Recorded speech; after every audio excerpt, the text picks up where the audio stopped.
আল্লাহ রাব্বুল আলামিন বলেন, ওয়ামান আ'রাদা আন যিকরি ফাইন্না লাহু মাঈশাতান দানকা ওয়া নাহশুরুহু ইয়াওমাল কিয়ামাতি আ'মা। জোরে বলেন আল্লাহু আকবার। আল্লাহ রাব্বুল আলামিন বলেন, যদি কোনো ব্যক্তি এই যিকির নামক কোরআন থেকে নিজের মুখটাকে ফিরিয়ে নেয়, কোরআনের উপদেশ দেওয়া হয় গ্রহণ করে না, কোরআন থেকে বারবার তাদেরকে দাওয়াত দেওয়া হয়, তারা সেগুলো মুখ ফিরিয়ে নেয়, কোরআন তাদেরকে বোঝানো হয় কিন্তু কোরআন তারা বারবার ভুলে যায়। আল্লাহ রাব্বুল আলামিন বলেন, ওয়া নাহশুরুহু ইয়াওমাল কিয়ামাতি আমা। আল্লাহ রাব্বুল আলামিন কাল কিয়ামতের ময়দানে সেই সকল বান্দাদেরকে আল্লাহ তাদেরকে অন্ধ করে কিয়ামতের ময়দানে উঠাবে।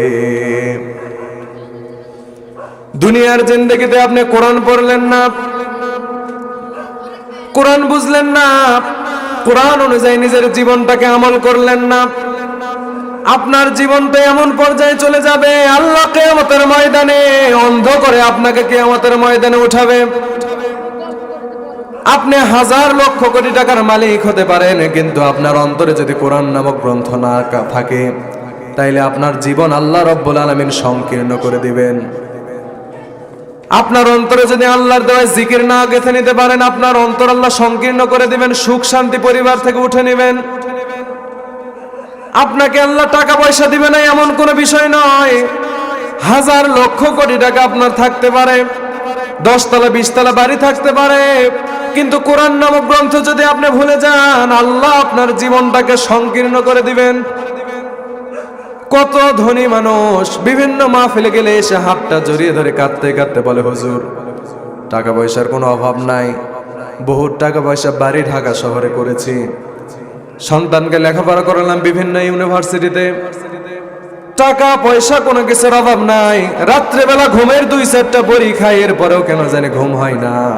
বলেন তো তার পরিবার থেকে তার ব্যক্তিগত জীবন থেকে শান্তি যিনি উঠিয়ে নিয়েছেন তিনি কে? শান্তি বলতে কিছু থাকবে না। আপনি ছোট্ট বয়সে চিন্তা করেছেন আপনার সন্তানকে কোরআন শিক্ষা দিবেন না, আপনার সন্তানকে আপনি বাংলা পড়ান, ইংরেজি পড়ান, ফিজিক্স পড়ান, কেমিস্ট্রি পড়ান, সব সাবজেক্ট ঠিকই পড়ান, কিন্তু আপনার সন্তানকে যে কোরআনটা শিক্ষা দিতে হবে এই চিন্তা আপনার মাথায় নাই। আল্লাহর কসম করে বলছে, আপনার সন্তানকে যদি আপনি কোরআন শিক্ষা না দিতে পারেন, ওই সন্তান কাল কিয়ামতের ময়দানে আপনার বিরুদ্ধে আল্লাহর কাছে গিয়ে মামলা দায়ের করবে। বাস্তব ঘটনা একটা বলছি, গত কিছুদিন আগের ঘটনা। প্রাইভেট ইউনিভার্সিটিতে পড়ে, বাবা প্রতি মাসে 30, 40, 50 হাজার টাকা করে তাকে শুধু পড়ার জন্য দেয়। এই সন্তান 1 বছর 2 বছর 4th সেমিস্টারে পড়ে, এমন একটা অবস্থা প্রত্যেকটা দিন মদের বারে গিয়ে বিভিন্ন রকম নেশা পানি করে আসে। একদিন হঠাৎ করে মদের বারে গিয়ে প্রচুর পরিমাণে মদ খেয়ে ফেলেছেন, এতটা পরিমাণ নেশা করেছেন, এমন একটা অবস্থা হয়ে গেছে সে যেই জায়গাতে নেশা করেছে সেখান থেকে আর কেন জানি উঠতে পারে না। অল্প কিছুক্ষণ সময় যখন পার হয়ে যায়, কিছুক্ষণ পরে তার রুমমেট তার পাশে যে ছিল তার কাছে হঠাৎ করে খবর চলে এসেছে তার বাবা দুনিয়া থেকে বিদায় নিয়ে নিয়েছেন। তার বাবা দুনিয়া থেকে বিদায় নিয়ে নিয়েছে। এখন এই ছেলেটা এতটা পরিমাণ নেশা করছে, রাত 2টা বাজে। এখন বন্ধু বান্ধব সকলে এসে তাকে বারবার ডাকাডাকি করতেছে, বারবার ডাকে, সে আর জাগ্রত হয় না, কারণ নেশার পরিমাণ এতটা পরিমাণ ছিল, একে যতই জাগ্রত করার চেষ্টা করে আর জাগ্রত হতে পারে না। বাবার লাশ ধৌত করা শেষ, সুন্দর করে নিয়ে যাচ্ছে, সকাল 9টা বেজে গেছে, 10টা বেজে গেল, 10টার সময় জানাজা ছিল, জানাজা সুন্দর করে শেষ করে ফেললো, কবরে নিয়ে যাবে, এরপরও সন্তান জাগ্রত হয় না, এতটা পরিমাণ নেশা করছে। জানাজা শেষ হওয়ার পরে দুপুর 2টার দিকে সন্তানের জ্ঞান ফিরল, ফেরার পরে দেখে তার বাবা আর নাই। কি লাভ আপনার সন্তানকে আপনি এত হাজার কোটি লক্ষ কোটি টাকা খরচ করে পড়াইলেন, আপনার সন্তান না হতে পারে, কোন লাভ আছে ভাই? কথা বলে লাভ আছে? শুধু তাই নয়, আমার বাস্তব জীবনের কথা বলছি। আমার এক নিজস্ব আত্মীয়ের মধ্যে একটা জানাজায় গিয়েছিলাম, হঠাৎ করে আমাকে পাশের রুমের মধ্যে ডেকে নিয়ে চলে গেল। যাওয়ার পরে বলে, ভাই দুঃখের কথা তোকে আমি কি বলবো, বাবা আজকে মারা গিয়েছে, জোহরের নামাজের পরে জানাজা হবে, এই জানাজার নামাজে পরে যাব কোন প্যান্ট, এইরকম প্যান্ট আমার কাছে নাই, প্রত্যেকটা প্যান্ট এমন হয়ে আছে, অসাফ হয়ে আছে, পেশাব করে পানি নেই না। বাবার জানাজা পড়বে এমন কোন পোশাক পর্যন্ত খুঁজে পায় না। কি লাভ? একটাবার চিন্তা করে দেখেন, যেই সন্তানের জন্য আপনি হাজার লক্ষ কোটি টাকা ইনকাম করছেন, যেই সন্তানের জন্য আপনি সুদের টাকা বিভিন্ন জায়গা থেকে ইনকাম করে নিয়ে চলে আসতেছেন, অসংখ্য রকমের হারাম ইনকাম আপনি খেয়ে খেয়ে বসে আছেন, একটা বারের জন্য চিন্তা করে দেখেন, আপনার মৃত্যু যদি এখনই হয়ে যায়, ওই সন্তানকে আপনার জন্য 2-4-5 দিন পর আর আপনার কথা মনে রাখবে নাকি? আপনার কথা আপনার সন্তান তো মনে রাখবেই না। আপনি সারা জীবন সুদের টাকা খেয়ে 10 তলা 5 তলা এত বড় বড় বাড়ি করে ফেললেন। আপনি ওজনে কম দিয়ে বিভিন্ন রকম দুর্নীতির সঙ্গে জড়িত হয়ে গেলেন। এমন কাজ করার পরে আপনার সন্তানকে আপনি খুশি রাখার চেষ্টা করেন, আপনার স্ত্রীকে আপনি খুশি রাখেন। আপনাদের কাছে একটা প্রশ্ন করে বলেন তো, আপনি অসৎ পথে ইনকাম করার পরে 5 তলা বাড়ি করলেন, 20 বিঘা জমি কিনলেন, আপনার চোখটা যখন বন্ধ হয়ে যাবে, এমন সময় যদি আপনার সন্তান এবং স্ত্রীকে ডেকে বলে, আপনাদের যে জমা জমিগুলো আছে এইগুলো তো হারাম পথ থেকে উপার্জন করেছে, আপনি যদি আল্লাহর রাস্তায় দান না করেন, তাহলে আপনার স্ত্রী, আপনার স্বামী কবরের মধ্যে সেই জায়গাতে আযাব ভক্ষণ করতে পারে। অনুগ্রহ করে এই টাকা পয়সাগুলো আল্লাহর রাস্তায় দান করেন। বলেন তো, আপনার স্ত্রী আপনার সন্তানকে যদি বলা হয় ওই টাকাগুলোকে আল্লাহর রাস্তায় দান করবে, কথা বলেন করবে? এই এলাকায় মনে হয় করবে। তাহলে কি লাভ আপনার? আপনার যখন চোখটা বন্ধ হয়ে যাবে, আল্লাহর নবী বিশ্ব নবী সাল্লাল্লাহু আলাইহি ওয়াসাল্লাম জানিয়েছেন, বুখারী শরীফের হাদিস, মালাকুল মউত চলে আসবেন আসমান থেকে। মুমিন ব্যক্তি যদি আপনি হয়ে থাকেন, আসমান থেকে আল্লাহ মালাকুল মউত নিয়ে আসবেন। মালাকুল মউতটার এমন অবস্থা হয়ে যাবে, এই মালাকুল মউত আপনার কাছে আসার পরে আপনার অবস্থাটা দেখতে পাবে এমন একটা কঠিন অবস্থা। আপনার চারিদিকে রহমতের ফেরেশতা চতুর্দিকে ঘোরফার করবে, ডান দিক বাম দিক উপর দিক নিচ দিক। আল্লাহর নবী জানিয়েছেন, আপনার নজর যদি এখান থেকে তাকান 20 কিলো 30 কিলো 40 কিলোমিটার দূর পর্যন্ত আপনার নজর যদি চলে যায়, এত দূর পর্যন্ত আল্লাহর রহমতের ফেরেশতা আপনাকে সেই জায়গাতে পাহারা দিতে থাকবে। মুমিন ব্যক্তির রূহটাকে আল্লাহ এত সহজ করে নিয়ে নেবেন। একটা পাতিল থেকে পানি বের করলে যেমন ভাবে আস্তে করে সুন্দরভাবে পানিগুলো পড়ে যায়, একজন মুমিন ব্যক্তির রূহটাকে যখন বের করে ফেলা হবে, তখন তার অবস্থা এমন হয়ে যাবে, তার অবস্থা এমন ভাবে নেবে, পিঁপড়া কামড় মারলে যেমন ভাবে কষ্ট হয়, তার চাইতে কম যন্ত্রণা অবস্থায় তার মৃত্যু হয়ে যাবে। আর একজন জালেমের যখন মৃত্যু হবে, তার কি অবস্থা হবে দেখেন। জাহান্নাম থেকে আযাবের ফেরেশতারা চলে আসবে এবং পুরা বস্তা যে ছালাগুলো থাকে, এই বস্তাগুলো নিয়ে আসবেন। আপনার শরীর থেকে যখন রূহটাকে বের করা হবে, এমন ভাবে বের করবেন, আপনার শরীর থেকে যখন রূহটাকে বের করা হবে, হাদিসের মধ্যে আসছে এইভাবে যে একটা মানুষের প্রত্যেকটা পশম থেকে যদি কাঁটা বের হয়, কষ্ট কম হবে না বেশি হবে ভাই? ঠিক একইভাবে যখন একজন জালেম ব্যক্তির কাছ থেকে রূহটাকে বের করে নেওয়া হবে, ঠিক একইভাবে সেই ব্যক্তির সেই রকম যন্ত্রণা হবে।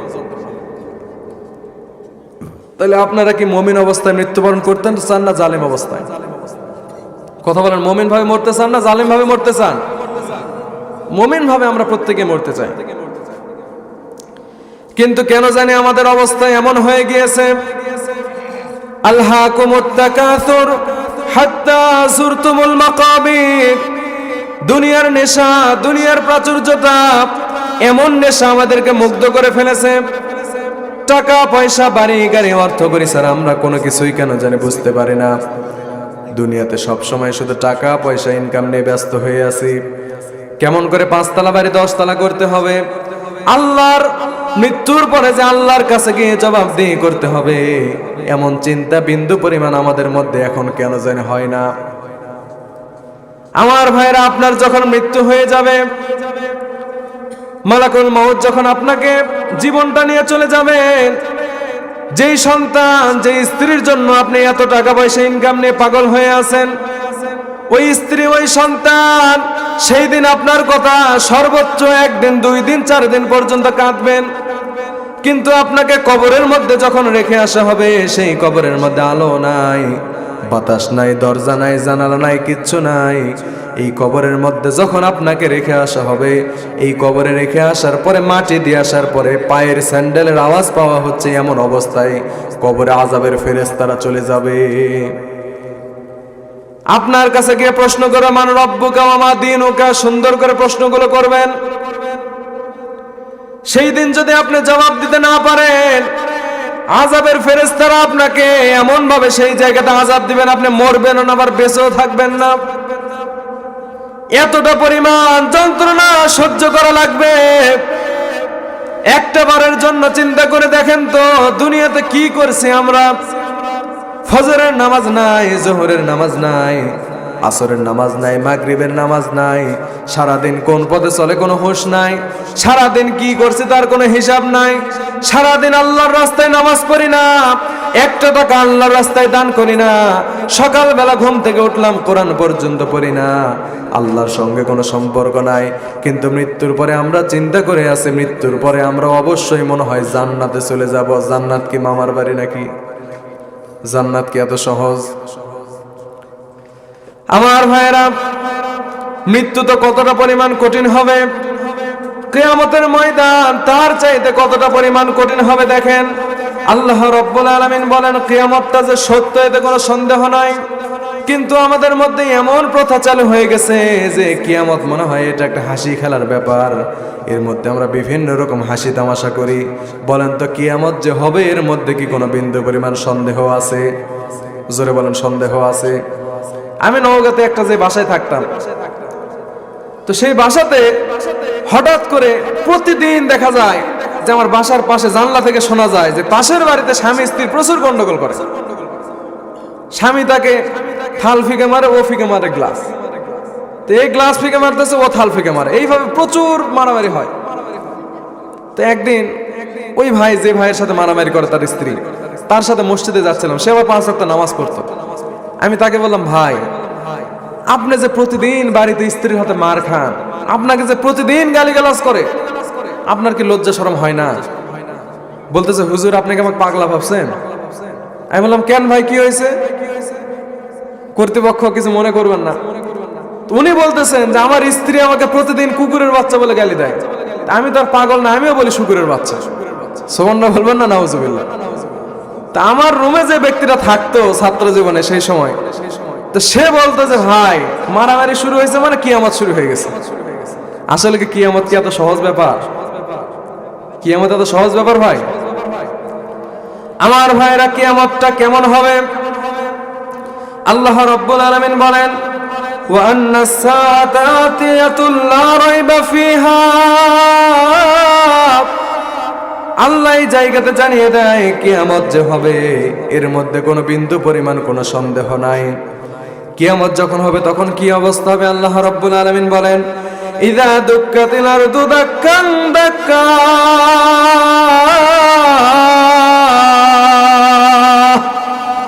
জোরে বলেন না আল্লাহু আকবার। আল্লাহ বলছেন, যখন কিয়ামতটা হবে পৃথিবী তখন চূর্ণ বিচূর্ণ হয়ে যাবে। আপনি 10 তলা 20 তলা বাড়ি করছেন, এতে কোনো সন্দেহ নাই, কিন্তু সবকিছু ভেঙে চুরমার করে দিবেন তিনি কে? সবকিছু ভেঙে চুরমার করে দিবেন। একজন মুমিন ব্যক্তি বেঁচে থাকা পর্যন্ত আল্লাহ পৃথিবীতে কিয়ামত দিবেন না। লা তাকুমুস সাআতু আলা আহাদিন ইয়াকুলু আল্লাহু আল্লাহ। আল্লাহ রাসূল সাল্লাল্লাহু আলাইহি ওয়াসাল্লাম বলছেন, পৃথিবীতে একজন ব্যক্তি আল্লাহ শব্দ মুখে নিবে, এমন একটা অবস্থা যখন থাকবে ততদিন পর্যন্ত আল্লাহ কিয়ামত নেবেন না। এখন আপনাদের মনে প্রশ্ন যে হুজুর আমরা তো সারাদিন আল্লাহ আল্লাহ শব্দ মুখে নেই, তাহলে কিয়ামত কেমনে হবে? মনোযোগ সহকারে শুনবেন। রাসূলুল্লাহ সাল্লাল্লাহু আলাইহি ওয়াসাল্লাম বলছেন, কিয়ামতটা হবে এমন অবস্থায়, আল্লাহ রাসূল সাল্লাল্লাহু আলাইহি ওয়াসাল্লাম বলছেন, ইন্নাল্লাহা ইয়াবআসু রিহান মিনাল ইয়ামানি আলিয়ানা মিনাল হারিরি ফালা তাদউ আহাদিন ফি কলবিহি মিসকাল হাববাতিন মিন ঈমানিন ইল্লা কবাদাতহু। আল্লাহ রাসূল সাল্লাল্লাহু আলাইহি ওয়াসাল্লাম বলছেন যে আল্লাহ তাআলা কিয়ামতের পূর্বে ইয়ামেন থেকে একটা এত সুন্দর একটা রেশমের মতো পাতলা একটা বাতাস আল্লাহ প্রবাহিত করবেন। যেই বাতাসটা পৃথিবীর এক বঙ্গ থেকে আরেক জায়গাতে যাবে, দক্ষিণ থেকে উত্তর, উত্তর থেকে পূর্ব থেকে পশ্চিম, সব জায়গাতেই বাতাস বিচরণ করবে এবং প্রত্যেকটা মুমিনকে স্পর্শ করার মাধ্যমে প্রত্যেকটা মুমিনকে আল্লাহ দুনিয়া থেকে উঠিয়ে নিয়ে নেবে। এইভাবে প্রত্যেকটা মানুষ মৃত্যুবরণ করতে থাকবে। মানুষগুলো মৃত্যুবরণ করতে করতে যখন পৃথিবীতে আর কাউকে খুঁজে পাওয়া যাবে না, আল্লাহ রাব্বুল আলামিন তখন কিয়ামতটা তখন আল্লাহ রাব্বুল আলামিন কাদের জন্য করবেন? তাহলে আল্লাহ রাব্বুল আলামিন বলেন, লা তাকুমুস সাআতু ইল্লা আলা শিরারিন নাস। কিয়ামত আল্লাহ রাব্বুল আলামিন করবেন তাদের জন্য, পৃথিবীতে যারা সবচাইতে নিকৃষ্ট এদের জন্য আল্লাহ কিয়ামত করবেন। মুমিন ব্যক্তি যারা পৃথিবীতে হবে আল্লাহ তাদেরকে আগে উঠিয়ে নেবেন আসমানে, কিন্তু যাদের অন্তরে সরষার বিন্দু পরিমাণ ঈমান নাই আল্লাহ তাদেরকে পৃথিবীতে রাখবেন, তাদের উপরে কিয়ামতটা আবির্ভূত করবেন।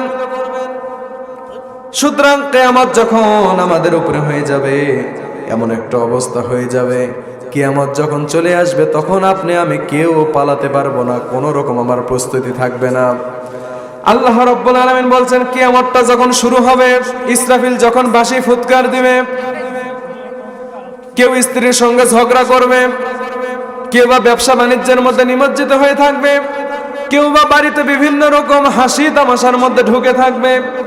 এমন অবস্থায় আল্লাহ রাব্বুল আলামিন কিয়ামতটা যখন দিয়ে দিবেন, আল্লাহ রাব্বুল আলামিন কিয়ামতটা দিয়ে দিবেন, মানুষগুলো তখন একটা কথা তখন বারবার বলতে থাকবেন, হায় আফসোস, এই কিয়ামতটাকে নিয়ে আমরা দুনিয়ার জিন্দেগিতে এতটা পরিমাণ অবহেলা করতাম, এই কিয়ামতকে আমরা দুনিয়ার জীবনে হাসি তামাশা মনে করে নিতাম। আল্লাহ যদি আমাদেরকে আরেকটু সুযোগ দিয়ে দেয় তাহলে আমরা নিঃসন্দেহে অনেক রকম প্রস্তুতি নিতে পারবো। বলেন তো সেই দিন আপনি যতই চেষ্টা করেন প্রস্তুতি নিতে পারবেন? প্রস্তুতি নেওয়ার সুযোগ থাকবে আমাদের? কোনো সুযোগ আমাদের থাকবে না। সুতরাং কিয়ামত যখন শুরু হয়ে যাবে, ইসরাফিল যখন বাঁশি ফুৎকার দিয়ে দিবে, কিয়ামতের মতো ভূমিকম্প নামক আল্লাহ একটা সূরা নাজিল করে দিয়েছেন, ইযা যুলজিলাতিল আরদু জিলজালাহা। কিয়ামত যখন আল্লাহ শুরু করে দিবেন, পৃথিবীর সবকিছু চূর্ণ বিচূর্ণ হয়ে যাবেন, সবকিছু প্রকম্পিত হতে থাকবেন। আল্লাহ তাআলা কবর, আসমান, জমিন সবকিছু ভেঙে চুরমার করে দিবেন কিয়ামতের ময়দানে। সুতরাং কিয়ামত যখন শুরু হয়ে যাবে, ভূমিকম্প, একটা বিশাল একটা ভূমিকম্প শুরু হয়ে যাবে। দুনিয়াতে কিছুদিন আগে আমাদের বাংলাদেশে মাত্র 4 মাত্রার ভূমিকম্প হয়েছে, এতে আমাদের কি অবস্থা? কত রকমের গবেষণা শুরু হয়ে গেল। এই ভূমিকম্পটা যদি আর কিছু সময়ের জন্য যদি স্থায়িত্ব হয়ে যেত, ঢাকা শহরকে নাকি আর খুঁজেই পাওয়া যেত না। তাইলে বলেন, কিয়ামত যদি আজকে আমাদের শুরু হয়ে যায়, আগামী শুক্রবারে যদি কিয়ামতটা শুরু হয়ে যায়, বলেন তো আপনার আমার প্রস্তুতি কতটুকু আছে? আল্লাহর সামনে দাঁড়ানোর মতো কি আমরা প্রস্তুতি নিতে পেরেছি নাকি? কথা বলেন, পেরেছি? কতটুকু আমরা প্রস্তুতি নিতে পেরেছি একটু চিন্তা করে দেখেন। কোনো প্রস্তুতি আমাদের কাছে নাই।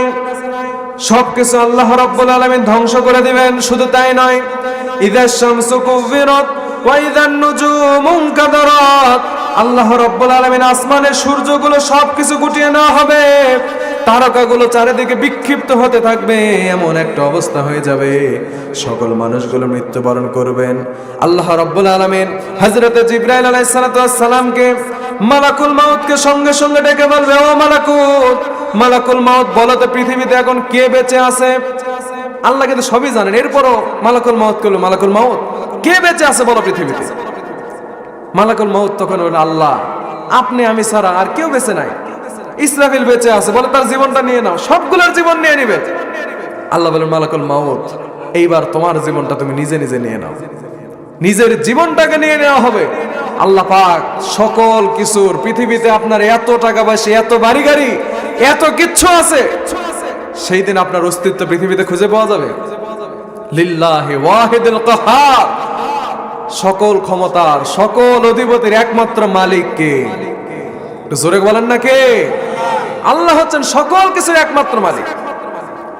প্রিয় ভাইরা আমার, আমরা যদি সে আল্লাহর দাসত্ব গ্রহণ না করতে পারি, আমরা যদি মৃত্যুকে না ভয় করতে পারি, আজকে যদি আমার মালাকুল মাউত যদি আমার বাড়ির সামনে চলে আসে, কতটুকু আমরা প্রস্তুতি নিতে পেরেছি একটাবার চিন্তা করে দেখেন। আমার মায়েরা, বোনেরা, আমার ভাইয়েরা, মনোযোগ সহকারে শুনবেন। আজকে আমরা কিয়ামত কবে হবে বিশ্বনবী এই বিষয়ে কিছুই জানতেন না, বলতেন না।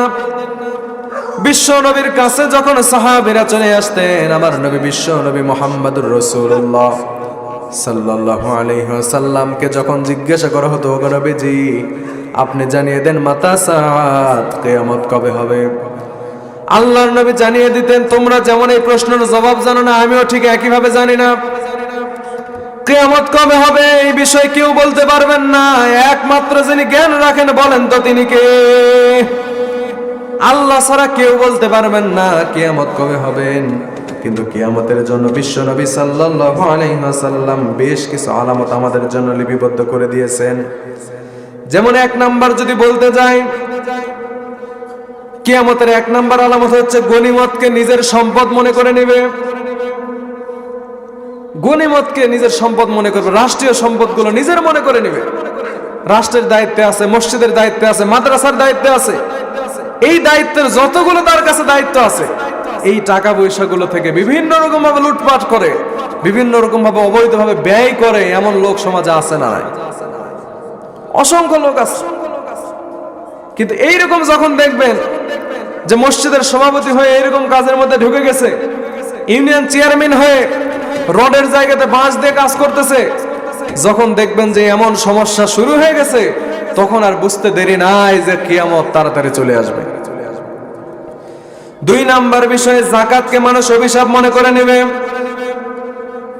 যাকাতকে মানুষ এমন পরিমাণ অভিশাপ মনে করে নেবে, বাংলাদেশে যদি মানুষগুলো সঠিকভাবে যদি যাকাত দেয়, বাংলাদেশে যাকাতটা যদি রাষ্ট্রীয়ভাবে যদি সঠিকভাবে যদি বন্টন করা হয়, বাংলাদেশে দেখা যাবে এমন কোনো মানুষ থাকবে না যারা গরিব হয়ে থাকবে।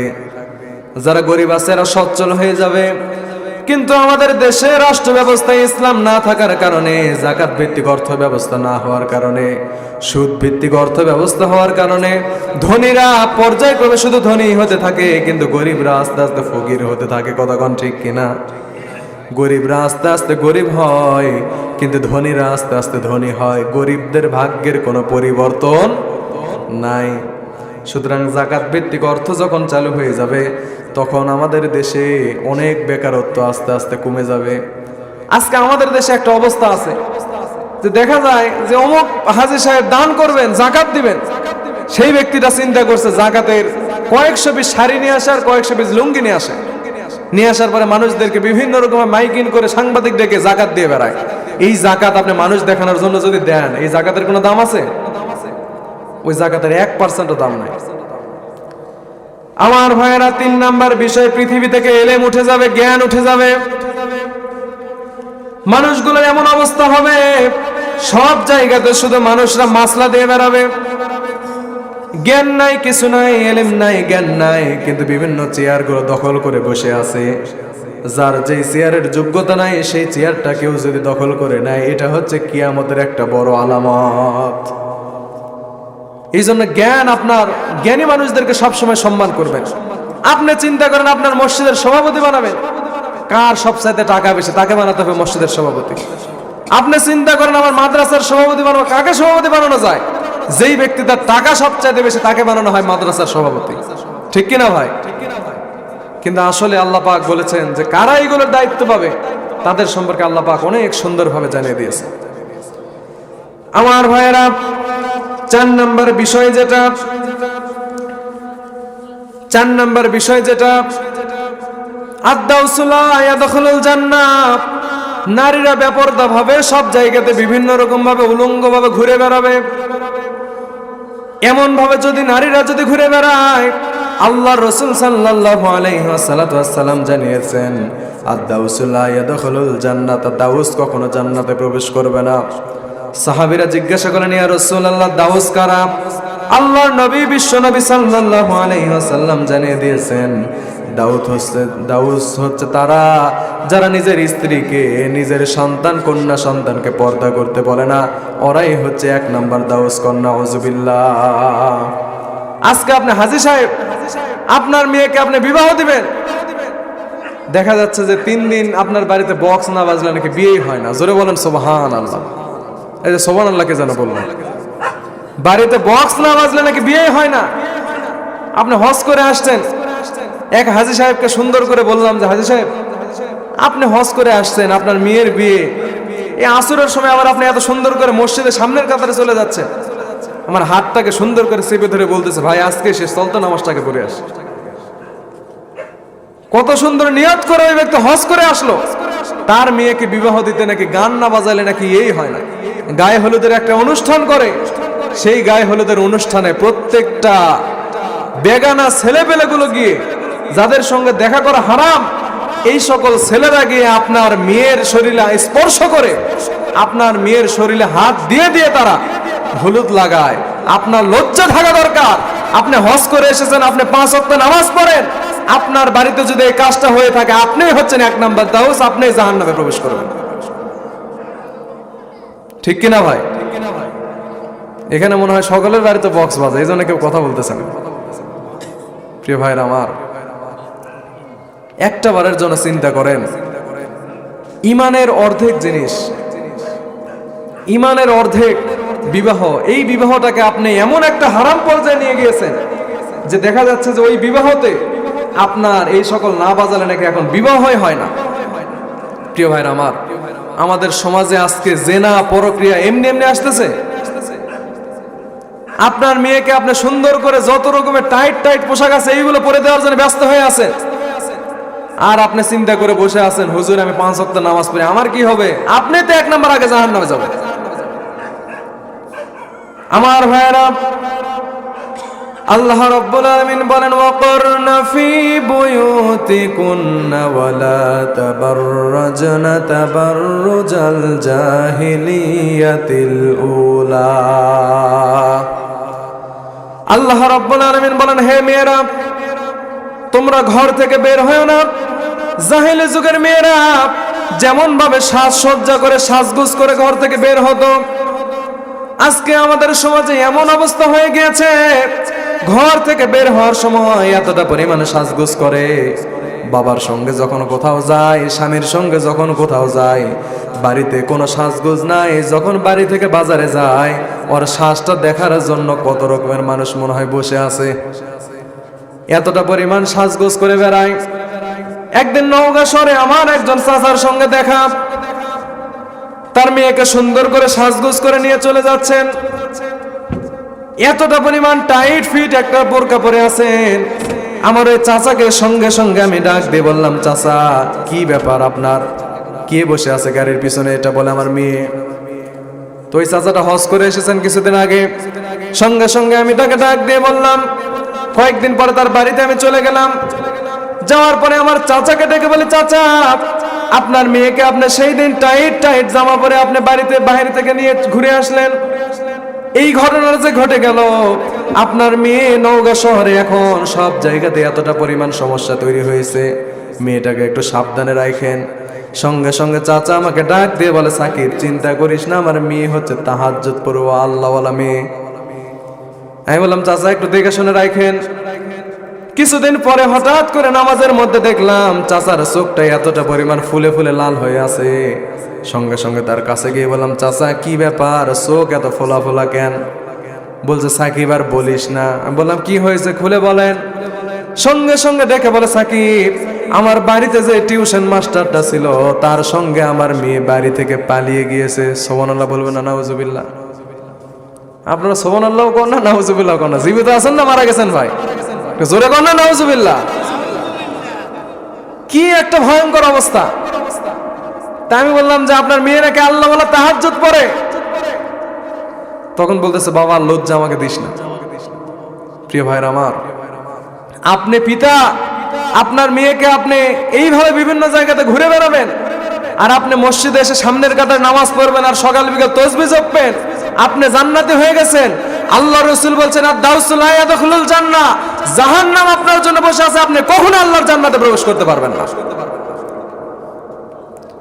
আমার মায়েরা বোনেরা, 6টা বদ অভ্যাস আপনাদের বাদ দিতে হবে। এই 6টা বদ অভ্যাস এতটা পরিমাণ বিষাক্তকর। একটা নাম্বার হচ্ছে আন্নানা। এই 6টা বদ অভ্যাস যদি আপনি বাদ দিতে পারেন তাহলে আপনি জান্নাতি। আর যদি না বাদ দিতে পারেন এই বদ অভ্যাসগুলো আপনাকে আস্তে আস্তে জাহান্নামের দিকে নিয়ে যেতে পারেন। এক নাম্বার হচ্ছে আন্নানা। সেই সকল নারীদের সম্পর্কে বলা হয়েছে যারা সব সময় আফসোস করে বেড়ায়,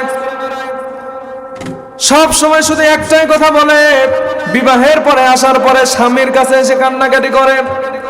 বিবাহের পূর্বে আমার কাছে এসপি ডিসি থেকে শুরু করে কত রকমের ডাক্তার ইঞ্জিনিয়ার আমার বাড়িতে প্রস্তাব নিয়ে এসেছে, কোন জায়গাতে বিবাহ করি নাই, তোর মতো মরা এসে আমার কপালে পড়ছে। এইরকম আফসোস করার মতো মেয়ে আমাদের সমাজে আছে না নাই? এইরকম আফসোস আপনারা কখনো করবেন না। এটা হচ্ছে নারীদের সবচেয়ে বড় একটা বদ অভ্যাস। আমার মায়েরা বোনেরা, 2 নাম্বার বদ অভ্যাস মান্নানা।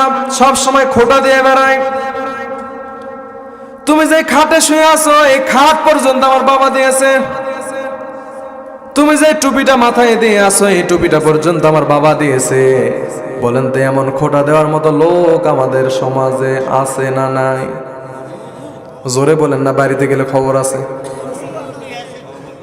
বাড়িতে গেলে খবর আছে না নাই?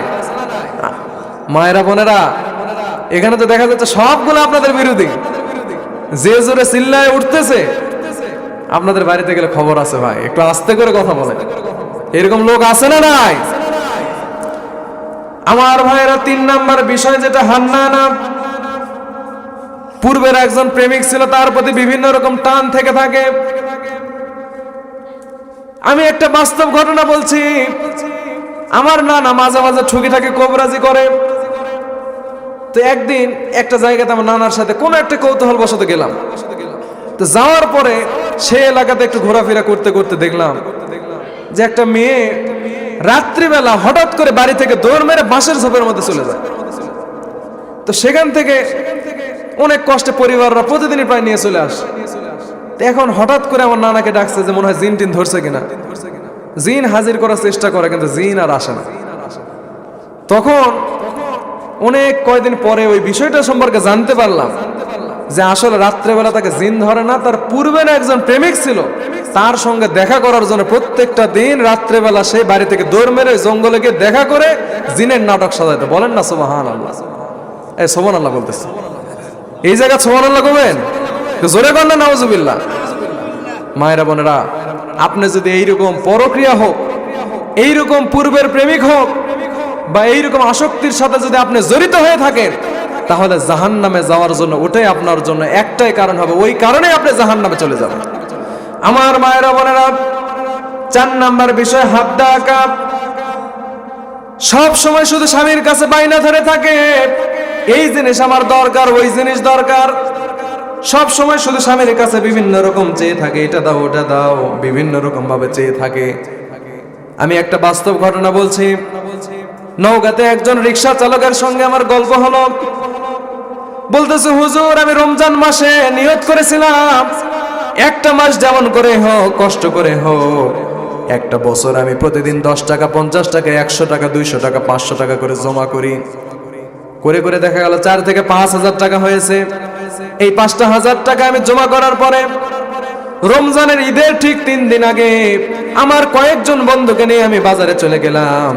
যাওয়ার পরে বাজারে গিয়ে কত সুন্দর করে আমি বাজার করলাম। 7 জন 6 জন বন্ধুকে নিয়ে একটা শাড়ি কিনলাম স্ত্রীর জন্য, যাতে করে স্ত্রী খুশি হয়। সুন্দর করে নিয়ে যাওয়ার পরে রাত্রেবেলা স্ত্রীকে বলো, আমার কলেজার স্ত্রী রে, তোকে আমি এতটা পরিমাণ ভালোবাসি, একটা বছর ইনকাম জমা করে আমি তোর জন্য শাড়িটা কিনে এনেছি। স্ত্রীটা কালার দেখার পরে বলছে, এটা কোনো একটা কালার হলো নাকি? এইরকম স্ত্রী আমাদের সমাজে নাই। এরকম আছে, এই এলাকাতেও আছে। হায় সর্বনাশ। মায়েরা বোনেরা, এই কাজটা কখনো করবেন না। আপনার স্বামী আপনাকে যা দিয়েছে ওটা নিয়ে আপনি সন্তুষ্ট থাকেন। আপনি যদি আপনার স্বামীর প্রতি সন্তুষ্ট হয়ে থাকেন, আপনার উপরে সন্তুষ্ট হয়ে যাবেন কে? জোরে বলেন না কে? আল্লাহ আপনার উপরে সন্তুষ্ট হয়ে যাবে। আমার মায়েরা বোনেরা, 5 নাম্বার বিষয় বাররাকা। স্বামীর সঙ্গে সবসময় দুর্ব্যবহার করে, খারাপ ব্যবহার করে। স্বামীর সঙ্গে সবসময় খারাপ ব্যবহার করে। সারাদিন স্বামী বিভিন্ন জায়গাতে মাংস কেটে কেটে বিক্রি করে সারাদিন মাথার ঘাম পায়ে ফেলে রাত্রিবেলা যখন বাড়িতে আসে, আসার পরে বলছে, ও ময়নার মা, সারাদিন বাইরে ছিলাম, একটা গ্লাস পানি দাও। বলে কেবল শুরু হয়েছে স্টার জলসার কিরণমালা, এই সময় কোন দুঃখে আমি তোকে পানি দিব? পানি টেবিলে আছে, ওখান থেকে নিয়ে খা। এইরকম স্ত্রী আমাদের সমাজে নাই, এইরকমও সমাজে আছে। কিন্তু আমি বিভিন্ন জায়গাতে মাহফিল করছি ভাই, আপনারা স্ত্রীর উপরে যে রাগ দেখাচ্ছেন, এরকম রাগ মনে হয় কোনো জায়গাতে কেউ দেখায় না। আপনারা কি স্ত্রীর উপরে সকালে ক্ষিপ্ত হয়ে আছেন নাকি ভাই? প্রিয় ভাইরা, আমার মায়েরা বোনেরা, আপনারা আবার রাত্রেবেলা স্বামীকে বাড়িতে বান্ধা টান্ধা মারটার যেন শুরু করেন না। আল্লাহ তাআলা আমাদের প্রত্যেকটা মা বোনকে যেন দিনের জন্য কবুল আর মঞ্জুর করে নেয়। সকলে বলি আল্লাহুম্মা আমিন। আমার ভাইরা, মা বোনদের যে 6টা বদ অভ্যাসের কথা বললাম, সাদ্দা আঁকা 6 নাম্বার, সবসময় বেশি কথা বলে, বক বক করতেই থাকে। মায়েরা বোনেরা, আপনাদেরকে ভালোবেসে বলছি, এই 6টা বদ অভ্যাস আপনি বাদ দিবেন, স্বামীর ঠিক মতো খেদমত করবেন, 5 ওয়াক্ত নামাজ পড়বেন, রোজা করবেন, এই কাজটা আপনি সঠিকভাবে আদায় করবেন, আল্লাহ রাব্বুল আলামিন আপনাকে সহজে জান্নাত দিয়ে দিবেন। আমার ভাইরা, মায়েরা বোনেরা, নিজের ইজ্জতটাকে হেফাজত করতে শিখেন। কেন আপনি পরপুরুষকে নিজের চেহারা আপনি দেখার জন্য পাগল হয়ে যাবেন? কেন আপনি বিভিন্ন জনকে নিজের চেহারাটা দেখাবেন? একটা ছোট্ট ঘটনা বললে আপনারা বুঝতে পারবেন। আফগানিস্তানে আমি আল্লাহকে দেখেছি, এই বইটা আমি পড়ছিলাম। এই বইয়ের মধ্যে একটা ছোট্ট ঘটনা আছে। মেয়ের নাম হচ্ছে মেয়ে নাহিদ। এই মেয়ে নাহিদটা কেমন করে নিজের ইজ্জতটাকে হেফাজত করেছেন দেখেন। আফগানিস্তান এবং রাশিয়ার মধ্যে যখন তুমুল যুদ্ধ চলছিল, এমন সময় রাশিয়ান কিছু সৈন্যরা আফগানিস্তানের মুসলমানদেরকে ধরে বারবার নির্যাতন করছিল। এক পর্যায়ে একটা মানুষকে খুঁজে পেলেন, কোনোভাবে তথ্য পেয়ে গেলেন যে তার একটা মেয়ে আছে, মেয়ের নাম নাহিদ। সঙ্গে সঙ্গে বলে, তোমার নাকি একটা মেয়ে আছে? বলে হ্যাঁ আছে। বলে চলো তোমার মেয়ের কাছ থেকে একটু ঘুরে আসি। মেয়ের কাছে সঙ্গে সঙ্গে নিয়ে গেলেন। বাড়িতে যাওয়ার পরে বাড়িতে খিল লাগে দিয়ে ভিতরে কোরআনুল কারীমটা তেলাওয়াত করছিলেন। রাশিয়ান সৈন্যরা, কাফেররা, শয়তানরা সঙ্গে সঙ্গে চিন্তা করলে যেমনি হোক বাড়ির মধ্যে আমার ঢুকতে হবে। বাড়ির দরজাতে গিয়ে বারবার নক করে, মেয়ে নাহিদ দরজাটা খুলবা কিনা বলো। মেয়ে নাহিদ বলে, কে তুমি? বলে আমি চিনি না, আমি পরপুরুষের সামনে কখনো নিজের মাথাটা আমি দেখাই না। বলে আমরা হচ্ছে রাশিয়ান সৈন্য, তুমি যদি দরজা না খোলো তাহলে আমরা কিন্তু দরজাটা ভেঙে ভিতরে প্রবেশ করব।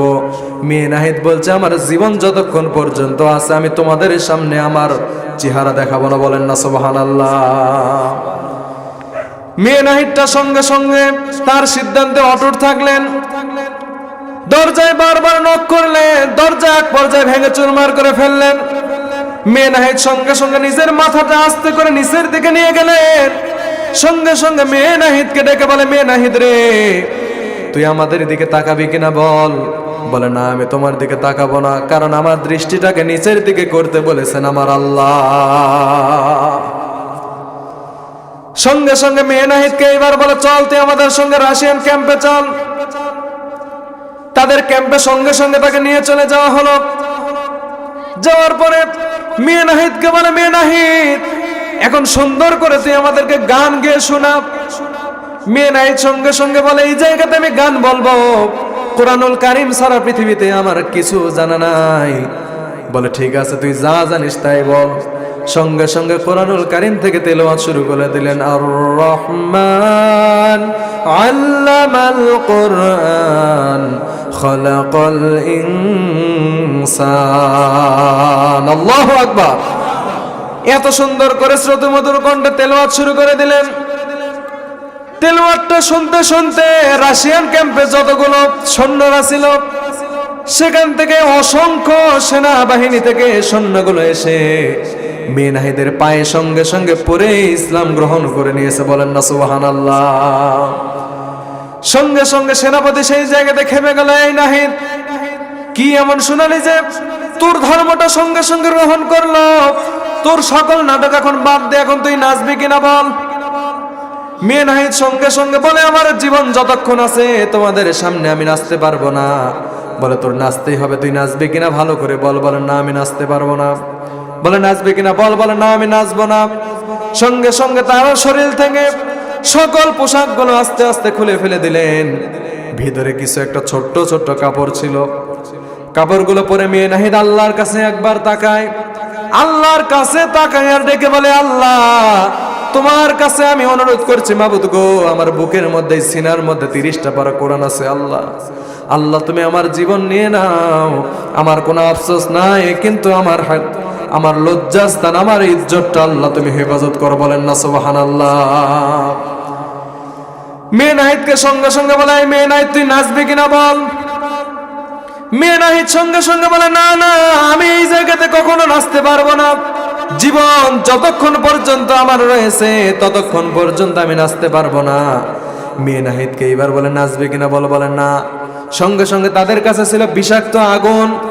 বিড়ি খাচ্ছিলেন, কেউ সিগারেট খাচ্ছিলেন। সিগারেটের মাথায় যে আগুনটা থাকে, সে আগুনটা মেয়ে নাহিদের পিঠের উপরে একবার ধরে আর বলে, মেয়ে নাহিদ তুই নাচবি কিনা বল। মেয়ে নাহিদ সঙ্গে সঙ্গে একটাই কথা বলেন, আল্লাহ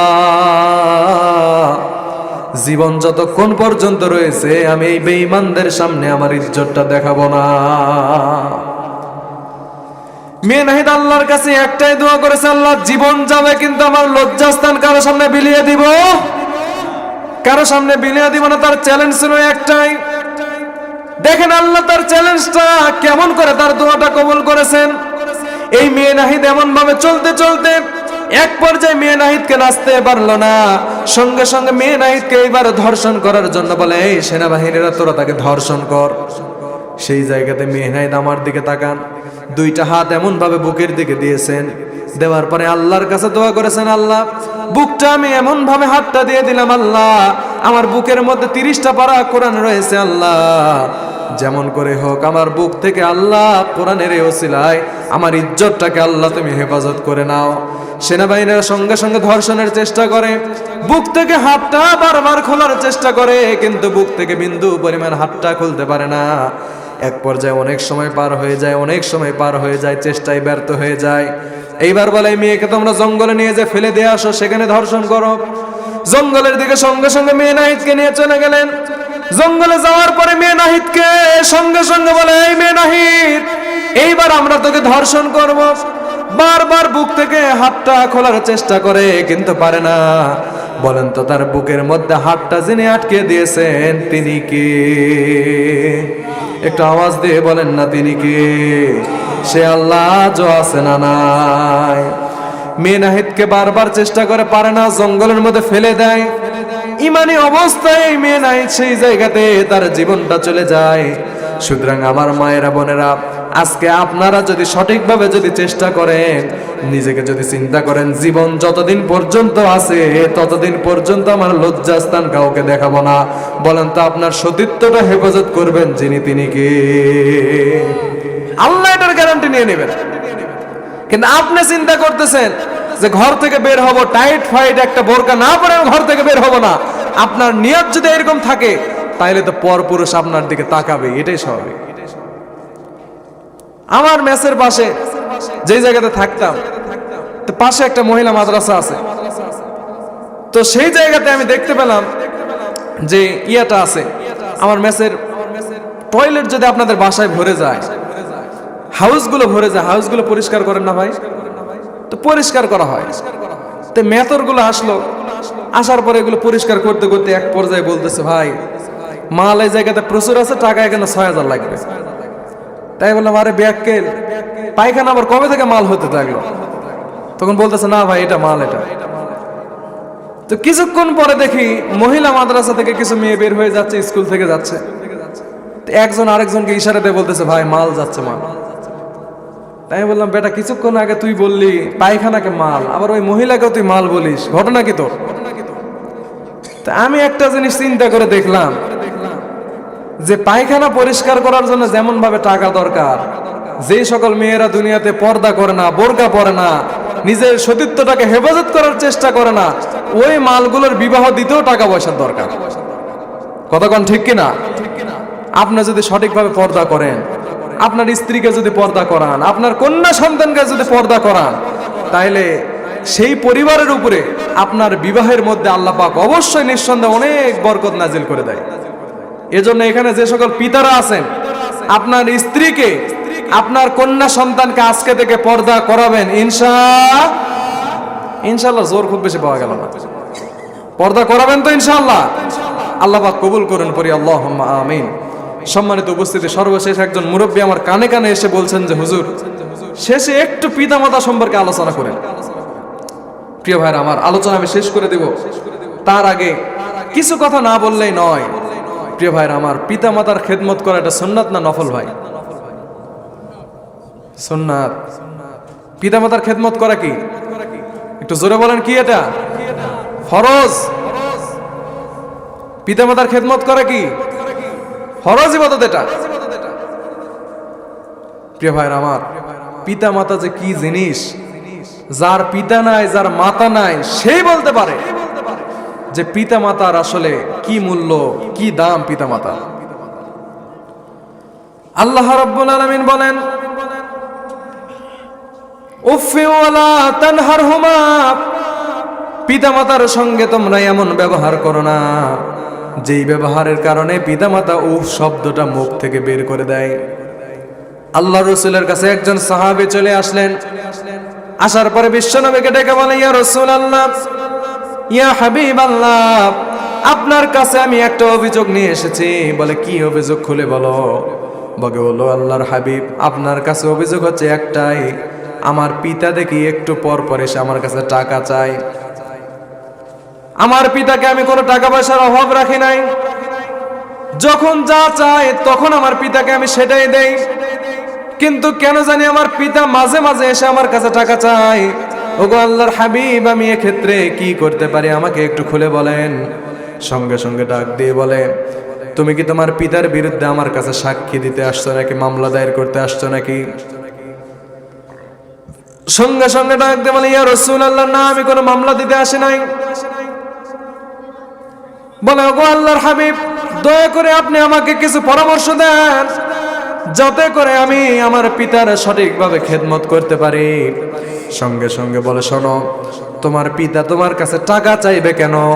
তোমার পিতার সঙ্গে তুমি এমন ব্যবহার করবা, এমন ভাবে তোমার পিতাকে অধিকার দিয়ে রাখবা, তোমার ম্যানি ব্যাগ, তোমার ট্রাঙ্ক, তোমার বাস্কর থেকে তোমার পিতা ইচ্ছা মতো টাকা নিয়ে যাবে, কেন তোমার কাছে চাইতে হবে? বলেন সুবহানাল্লাহ।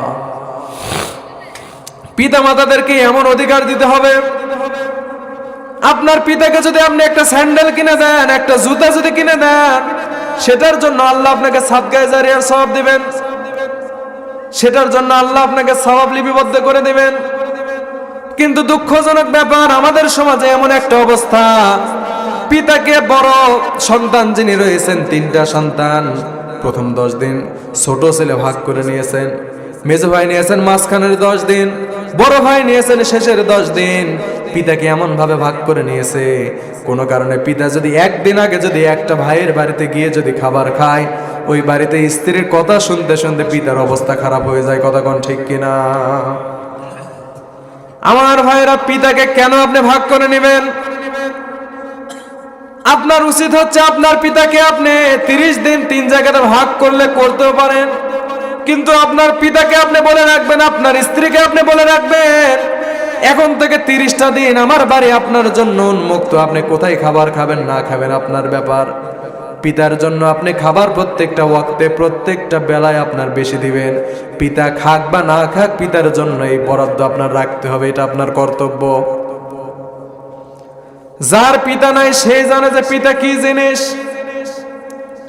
কিছুদিন আগে একটা পত্রিকায় পড়ে আমি অবাক হয়ে গেলাম, একটা সন্তান পিতার কাছে গিয়ে বারবার বলে, আব্বু একটা গাড়ি দাও। বলে, বাবা কিছুদিন পরে নাও। বলে, আব্বু একটা মোটর সাইকেল দাও। আবার বলে, বাবা কিছুদিন পরে দিব। এইভাবে করতে করতে প্রায় 1 মাস পার হয়ে গেল। 1 মাস পর এসে বলছে, বাবা আপনি কি আমাকে গাড়ি দিবেন না নাকি? বলে, বাবা আর কিছুটা দিন দেরি কর। সঙ্গে সঙ্গে সন্তান, কেমন হতভাগা সন্তান, মনোযোগ দিয়ে শোনেন, সঙ্গে সঙ্গে পিতার গায়ের উপরে পেট্রোল ঢেলে পিতার গায়ে সঙ্গে সঙ্গে আগুন জ্বালিয়ে দিয়েছেন। পিতা পুরে সেই জায়গাতে সারকার অবস্থা হয়ে গেছে। এমন ভয়ঙ্কর অবস্থা, পিতা দুনিয়া থেকে বিদায় নিয়ে চলে গেল। ঘরের মধ্যে পিতার কাছে গিয়ে বালিশের নিচে আস্তে করে হাতটা দেয়। দেওয়ার পরে সঙ্গে সঙ্গে দেখে বালিশের নিচে টাকার ব্যান্ডেল, সেই জায়গা থেকে টাকাগুলো পাওয়া গেছে। সঙ্গে সঙ্গে তার মাকে গিয়ে বলছে, মা কি ব্যাপার, টাকাগুলো কিসের? বলে, তোর বাবা তোকে গাড়ি কিনে দেওয়ার জন্য দিনে দিনে টাকাগুলো জমা করে তোকে একটা বড় গাড়ি কিনে দিবে, এই জন্য এত কষ্ট করছিল। কেমন দুর্ভাগা সন্তান, একটাবার চিন্তা করে দেখেন। বাবার মর্ম বোঝে না, যার বাবা নাই সে একমাত্র বুঝতে পারে বাবা আল্লাহর পক্ষ থেকে এটা কত বড় একটা নিয়ামত। যার বাবা নাই সে বুঝতে পারে তার মাথার উপর থেকে মনে হয় একটা বটগাছ সেই জায়গা থেকে মনে হয় নেমে চলে গেছে। কত জায়গাতে দেখি বাবাকে মারতে মারতে এমন অবস্থা সন্তান করে ফেলে দেয়, কিন্তু সন্তানের জন্য বাবার মন থেকে দোয়া বলেন তো সব সময় থাকে কি থাকে না? আজকেও একটা ভিডিও ভাইরাল হয়েছে, বাবা হজ করার জন্য, উমরা করার জন্য সৌদি আরবে গিয়েছে। বাবাকে সঙ্গে সঙ্গে মক্কা শরীফের পাশে বাবার গলা ধরে সেখানে হত্যা করার চেষ্টা করছে।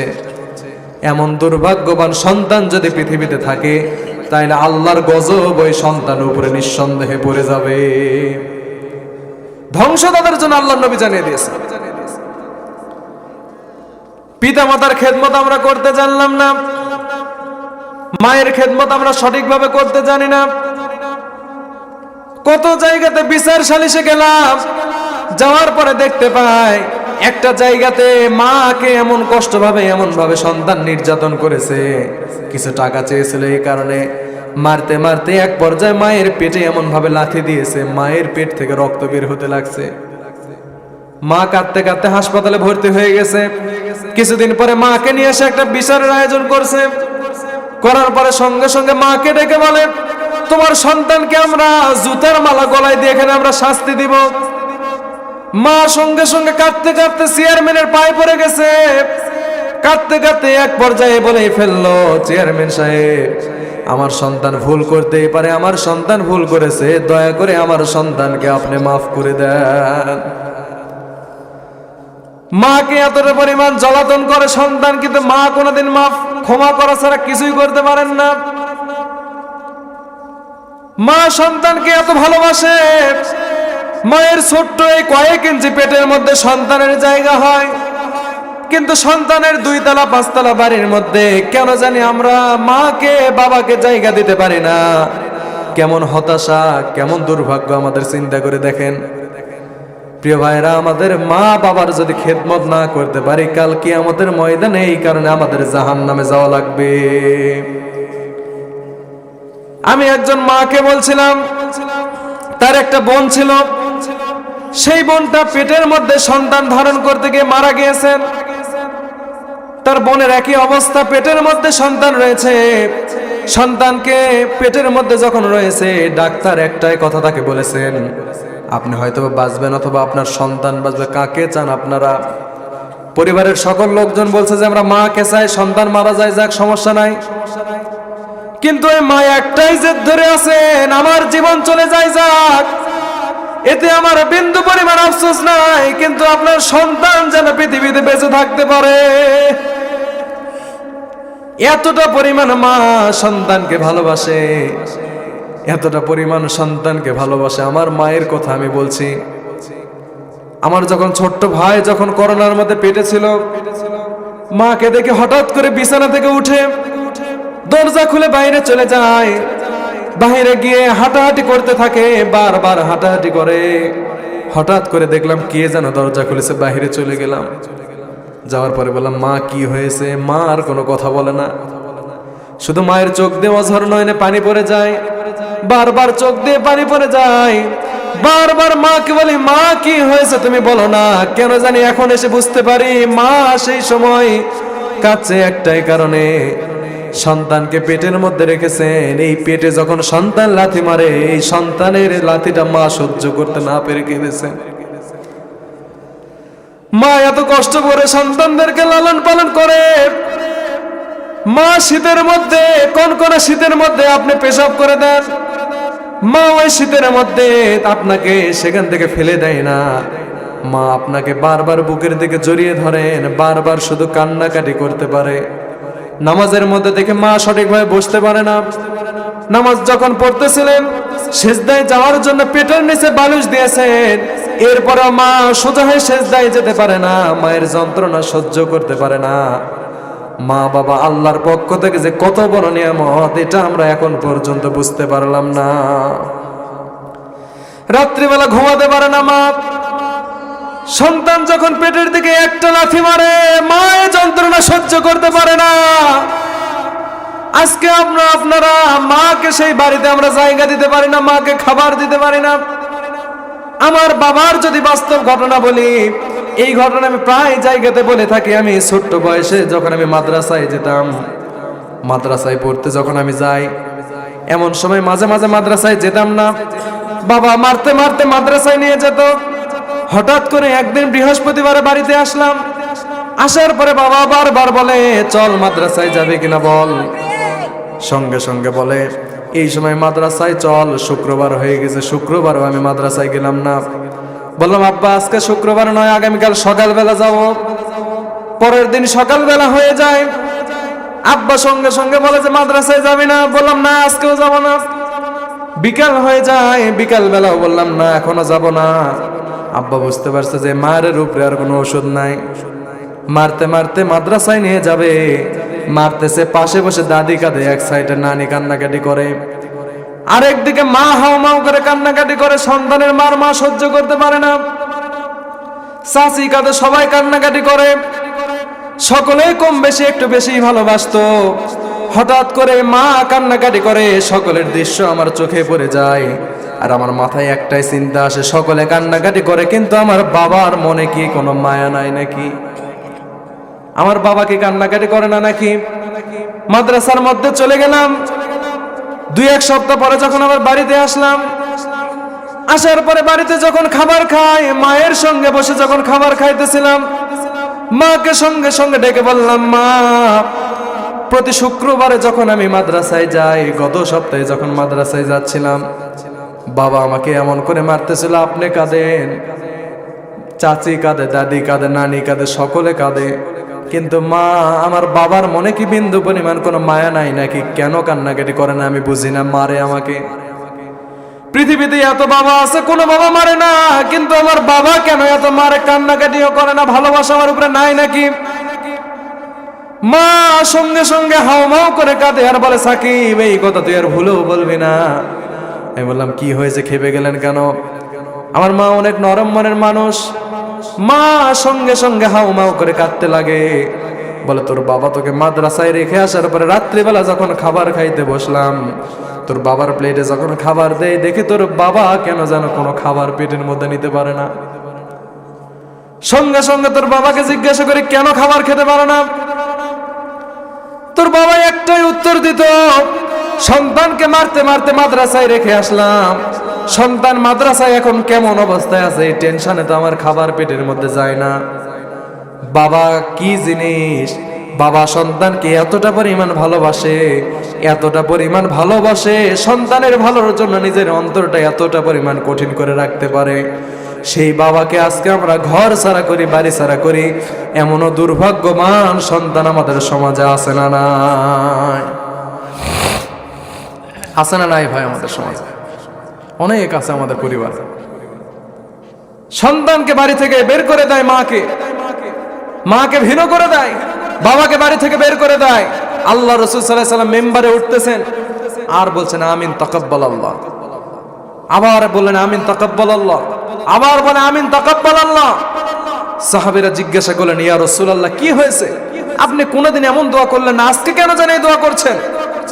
আল্লাহ রাসূল সাল্লাল্লাহু আলাইহি ওয়াসাল্লাম সঙ্গে সঙ্গে বললেন, নবী করিম সাল্লাল্লাহু আলাইহি সাল্লাম সঙ্গে সঙ্গে তখন বললেন, সাহাবীরা, জিবরাইল আমিন আমার কাছে এসে বলছিল, ইয়া রাসূলুল্লাহ আপনার কাছে আমি কিছু দোয়া করি, আপনি শুধু আমিন আমিন বলেন। বলে, কি দোয়া? তখন নবী করিম সাল্লাল্লাহু আলাইহি সাল্লামকে বললেন যে একটা দোয়া, 3টা দোয়া করেছিলেন, এর মধ্যে একটা দোয়া হচ্ছে, যেই সকল সন্তানরা পিতামাতার খেদমত করবে না, সেই সকল সন্তানদের জন্য ধ্বংস। আল্লাহ রাসূল বলছেন, আমিন তাকাব্বাল আল্লাহ। আল্লাহর রাসূল যদি বলে যে আমিন, আল্লাহ কবুল করে নাও, সেই দোয়া কি আর ফেরত যায়? কথা বলেন ফেরত যায়? তাইলে আমরা আল্লাহ রসুলের ওই দোয়া অনুযায়ী যারা পিতামাতার খেদমত করে না তারা ধ্বংস হবে না হয়ে গেছে? কথা বলেন কি হয়েছে? ধ্বংস হয়ে গেছে। এজন্য আসুন আমরা প্রত্যেকেই পিতামাতার যথাযথভাবে খেদমত করব। পারা যাবে তো ইনশাআল্লাহ? পারা যাবে তো ইনশাআল্লাহ? আল্লাহ পাক আমাদের প্রত্যেককে যেন এই মাহফিলটা যেন নাজাতের ওসিলা হিসেবে যেন কবুল আর মঞ্জুর করে নেয়, পড়ি আল্লাহুম্মা আমিন।